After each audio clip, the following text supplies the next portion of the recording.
Magandang umaga po sa lahat. Luzon, Visayas, Mindanao, kung saan kayong dako ng mundo po tayo nagbabalik dito sa ating munting channel. Samuel Soriano, TV29, para mag-discuss ulit ng another coins. At ito po ay ating hilig, mangulikta ng barya. Kaya tayo nandito nagsiselling ng kanilang mga halaga, ang aking mga koleksyon. Ayan po. Magandang umaga po sa lahat ng aking mga subscriber ko sa kayong dako ng mundo po. Keep safe po sa lahat and God bless. Maraming salamat po sa lahat ng aking mga subscriber dyan. Thank you so much. Yun namang mga nanonood doon sa aking FB page, Samuel Soriano. Lahat po ng aking mga followers, thank you so much. Ayan. Supportan nyo po rin sana ang aking FB page. Sana ipalo nyo naman po sana ako. Ayan, Samuel Soriano rin. Yun naman po hindi pa po nakapag-subscribe dito sa aking munting channel, anyayaan ko sana kayo. At malaking tulong na po sana ang inyong gagawin tulad ng pagpindot ng ating subscribe button, like and share para ma-update ko kayo sa mga latest ko pang gagawin mga video po. Mayroon naman tayong pag-usapang barya. Ito po ay barya po ng Portugal. Ayan po, world coins po. 100 escudos po, year 1997.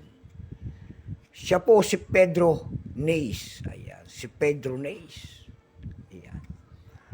Bago tayo magsimula sa ating talakayan, kilalanin mo muna natin siya para malaman natin ang tunay na presyo. Ayan po. Issue po, Portugal po. Period, Third Republic, 1974 up to date po. Type standard circulation coins years. 1989 hanggang 2001. Value nito, 100 escudos, Portugal. Currency escudos, 1911 hanggang 2001. Composition po nito by metallic aluminum, bronze, center and copper nickel ring. May bigat lamang itong 8.3 grams. May haba pong 25.5 mm. May kapal po naman itong 2.5 mm. Hugis po, bilog. Orientation niyan ay coin alignment. Itinigil naman ang paggamit sa barya na ito noong February 28, 2002. Number NDAS12242. Reference number KM-645. Ito pong year 1997, ayan, 9% po. Kung ilang piraso ang ginawa sa barya na ito ng Portugal, ito po ay 5 million lamang. May price na po ito doon sa ating numista. Yung kanyang verifying 31, extra fine 49, almost uncirculated 80. Ang circulated nito ay nagkakahalaga na rin ng 80 pesos. Dako naman tayo sa kanyang presyo sa ating eb.com. Sa eb.com po nakita ko tayo nagbebenta doon ng $8 na nito. Nasundan po ito ng $4.27.